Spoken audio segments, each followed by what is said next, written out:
के नहीं हो गई, डीजल पेट्रोल पढ़ाई, और याद कीजिए समाजवादियों ने लैपटॉप दिए थे, वो आज भी चल रहे कि नहीं चल रहे?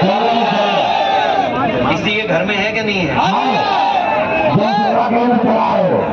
आजा वो संचालन कर रहे हैं, हमारे पास खुद रखा था सब। ऐसे बहुत सारे साथी हैं, बिना भेदभाव के हमने लैपटॉप दिया और उसी की नकल कर ली इन्होंने। हमने इतना बड़ा दिया, इन्होंने इतना दे दिया। अगर हमने फोटो लगाई अपनी और नेताजी की, तो इनने भी लगा दी फोटो। नकल की नहीं की नकल।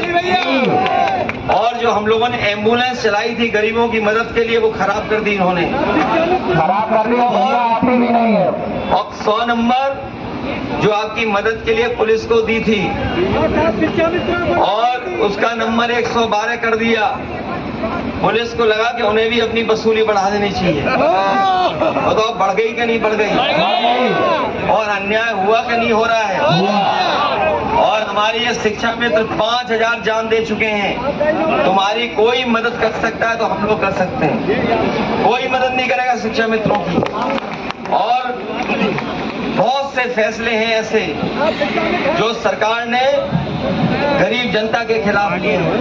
आपकी खाद की बोरी से खाद निकाल ली, पहले 5 किलो निकाली, फिर कितनी और निकाल ली?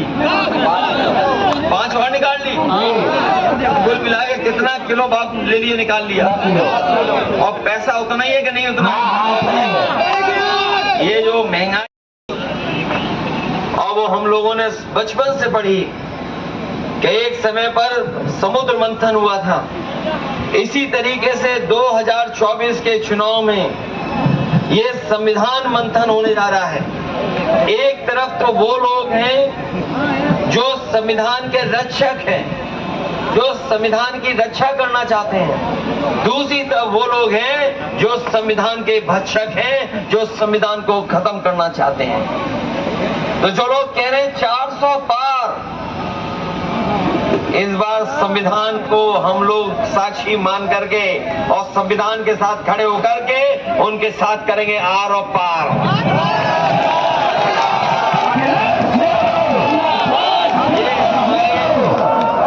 ये हमारा देश का दुनिया में सबसे धरती पे इतनी जाति के, इतने धर्म के लोग एक साथ कहीं नहीं रहते होंगे जितने अपने भारत में रहते हैं।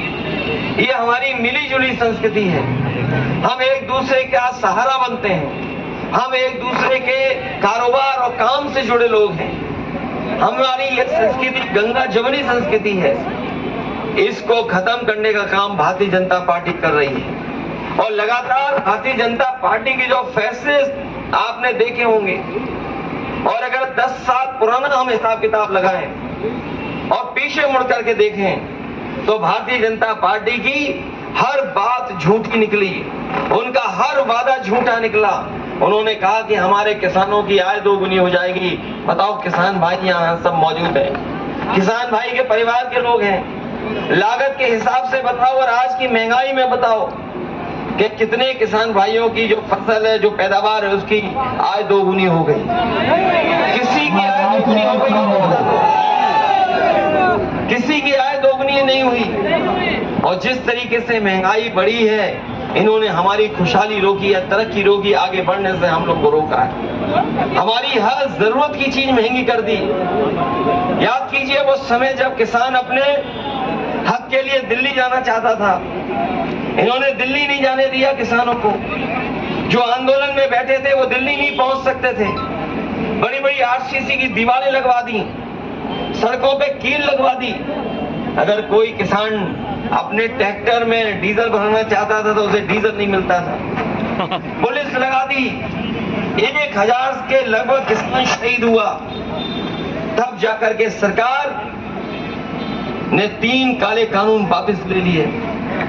ये 3 काले कानून वापस जरूर लिए हैं, लेकिन जो सुविधा और जो मदद किसानों को मिलनी चाहिए वो सरकार नहीं दे रही है। आज भी अगर आपने गेहूं तैयार कर लिया, जहां आपने फसल तैयार कर ली, अपना लागत का हिसाब किताब लगा के बताओ, आपने बाजार में अगर गेहूं बेचा होगा, सरकार ने तो नहीं खरीदा किसी का गेहूं, लेकिन बाजार में आड़तियों के माध्यम से जो गया, क्या आपको कीमत मिल गई क्या?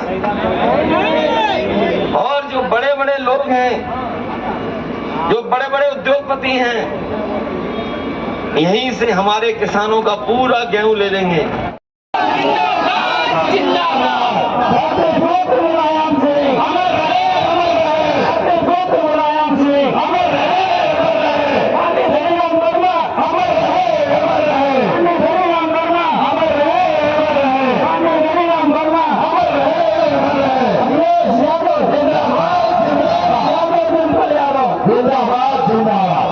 मंच पर हमारे सभी उपस्थित सम्मानित नेता साथी, इस कार्यक्रम में उपस्थित आदरणीय बुजुर्ग, माताएं, बहनें, नौजवान साथी हमारे साथ रथ में और इस मिलने के कार्यक्रम में, जनसंपर्क के कार्यक्रम में चल रहे पूर्व विधायक, पूर्व मंत्री शिवकुमार बेरिया जी, विधायक रेखा वर्मा जी, विधानसभा के अध्यक्ष हमारे वर्मा, अखिल कटियार जी, और यहाँ पर उपस्थित बहुत बड़ी संख्या में हमारी पार्टी और पदाधिकारी, सभी नेता, कांग्रेस पार्टी के हमारे पदाधिकारी और